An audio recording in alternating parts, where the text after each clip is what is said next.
All right, here's what you need to know about RISA 2022 and the contents of the offer. RISA is quite strict on making sure that all of the required elements of an offer are on the offer, and the consequences of not having a required element of an offer is disentitlements to commission. So it's a pretty severe stick that they're going to be hitting us with if we mess up our offers.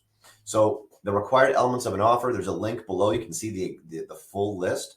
But really what this means is don't leave any blanks, right? The addresses, the seller's names, the buyer's names, the seller's addresses, the buyer's addresses, making sure the confirmation representation is filled out properly, making sure you have price, terms, deposit is all in there, making sure if you're not leaving blanks, you're writing none in the boxes, right? That's kind of just the overall guiding principle, is making sure the offer is filled out completely every single time.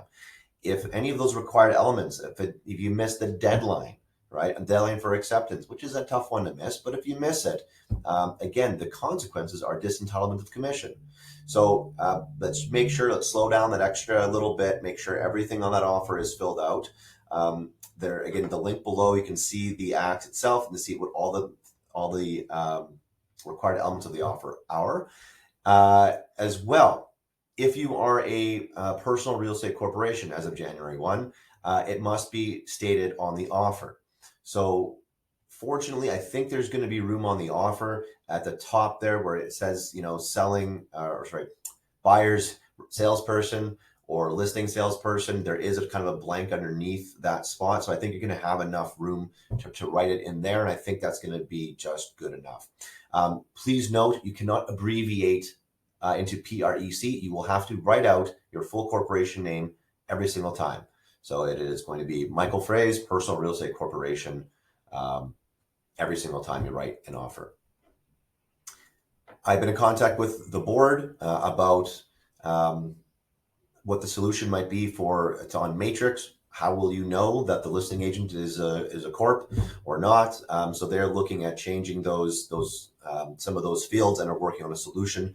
So as that solution is presented, I will definitely keep you posted. If for some reason a solution is not in place by January 1, then what I would recommend as a listing agent is to disclose in realtor remarks that you are a personal real estate corporation, so that the buyer's agents can know about it.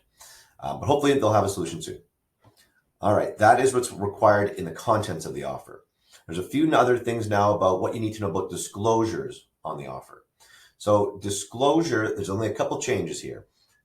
Disclosure is required if the buyer or the seller is a spouse, common law partner, sibling, step-sibling, parents, step-parents, children, and step-children. Okay? Formerly, it just used to be a spouse. Now you have to disclose all of those related parties. Okay? Now the only difference is that no commission is payable if the buyer is an agent, the spouse of an agent, or the child of an agent, child or stepchild of an agent. Okay, so you can still, bottom line is you can still get paid if you sell a home to your parents or to a sibling.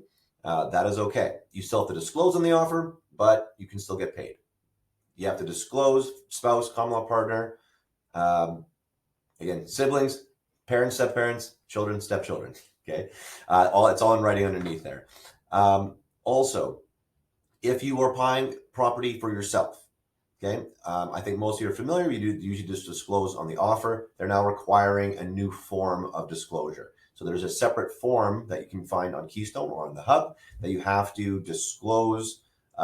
Again, a few more things about your interest in the property, also your plans for the property, what you're using it for, etc. So make sure you check out that form again on the Hub or Keystone if you are purchasing property for yourself. The other thing with that is, of course, the big one is you have to notify your broker first before you write an offer. Okay, that's always been the case, and some people are great with that and some people are not. So let's make sure we notify the broker first, make sure we'll direct you to the right form, fill out the form, disclose properly in the offer, and everything's going to be okay. All righty. Thanks so much, and we will pick up the next one next time.